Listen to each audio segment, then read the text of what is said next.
在生活的幽微处，诱惑往往披着理所当然的外衣悄然降临。我们总以为只要守住不为人知的秘密，那些私欲便能安静的尘封。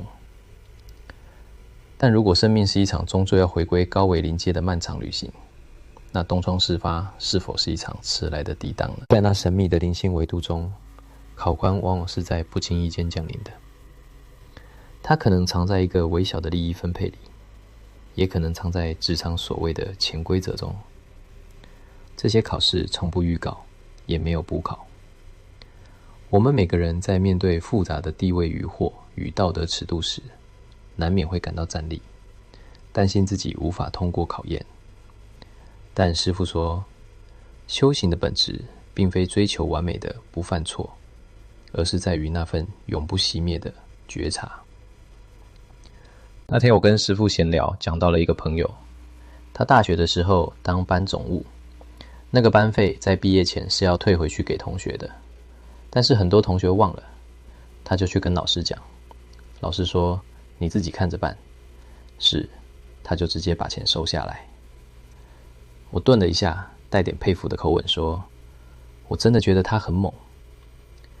我以为师父会笑笑，也许还会说一句年轻人嘛，但他没有，他的脸色一沉，看我的眼神立刻变得不一样，大声地说，你开什么玩笑？我吓了一跳，我从没见过师父这样的反应。师父的脸色严肃了下来，他盯着我说，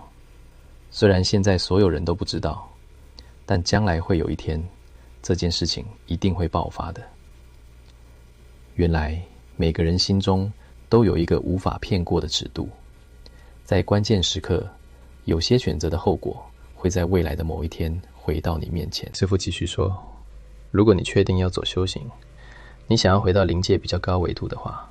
他一定会让你去面对内心里面最丑陋的那一面。你再怎么想遮掩，它一定会爆发，因为我身边的人，连同我自己，都发生过这样的事情。就算你隐瞒了10年，10年，我把这2个字含在嘴里，10年是什么概念？10年前的我还在念书，还没谈过恋爱，还没进过社会。如果一件亏心事可以静静等10年，那它根本不是被遗忘，它只是在等，在等被揭开的那一刻。正当我以为被爆发是坏事，师父好像看穿我的心思，他缓了缓语气，又说，但是你知道吗？其实东窗事发是好事。我心里纳闷着，那么丢脸的事，那种亏心事爆发开来，怎么会算好事？这完全违反我对好事的所有定义。但师父缓缓说道，在灵界上面，这个爆发呢，反而是在洗涤你内心的那个罪恶感，那个愧疚感卡在灵体里面，它其实忘不掉，它一定要把那个愧疚感能量释放出去，灵体才会轻松。我突然懂了一点什么，原来那种你以为没人知道就等于没发生的事，它其实一直都在你身上，它没有消失，它只是被你压着，而压着它的力气本身就是一种重量。难怪有些人明明什么都得到了，看起来却一点都不轻。那些你以为过去了的事，原来只是深埋心底，一旦光芒照进来，一切都会显现出来，化为你必须面对的课题。突然我想到，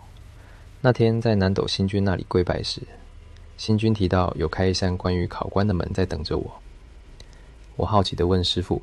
到底星君是要考我什么关卡？师父语重心长地说，考什么不会让你知道的，所以你时时刻刻都一定要恪守并觉察。回顾我的生命历程，进入社会后，现实多了数不清的利益与关系。我们每天在各种利益、诱惑与抉择中穿梭。这些外在的利益试炼，不只是职场生存，更是心灵与价值观的考官。有时候表面圆滑，其实是在走钢索。这些经验就是一道道的考验。真正的修行是不断的面对自己，承认自己也曾经脆弱和犹疑，每一阶段都是一次选择的过程。这时我终于忍不住问了师父一个憋了好久的问题：如果走节庆可以走得更远更快的话，为什么不走？这是我这一整晚最直白的一个问题，我自己都觉得有点挑小，但我真的想知道，当初师父为什么要为了某个看不见的东西硬撑4年没有收入？师父看了我一眼，没有生气。他像是早就知道我会问这一题。他说，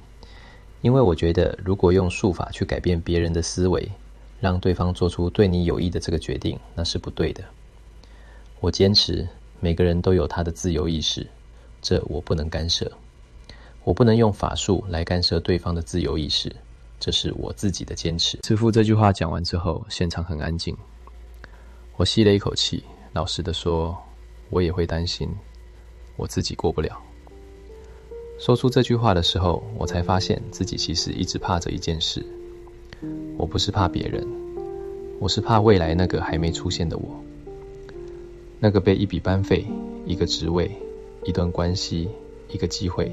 诱惑到的我，那个会在心里跟自己说就这一次没关系的我。我抬头看师父，我希望他告诉我，你不会的，你做不出来的。但他没有，他只是看着我，眼神很稳很慢，好像在说，我知道，我以前也是这样，但你还是要走过去，一个人走过去。那一晚之后，我把师父说的话写了下来，不是怕忘记，是怕有一天我以为自己已经很懂了，10年后的东窗事发究竟是好事还是坏事？当你心中那座封存秘密的暗室最终崩塌，强援散落一地时，你希望自己是带着窃舟般的惶恐站在废墟中，还是带着一种终于能如实接纳自己的释然，在尘埃落定中迎来灵魂最彻底的清白？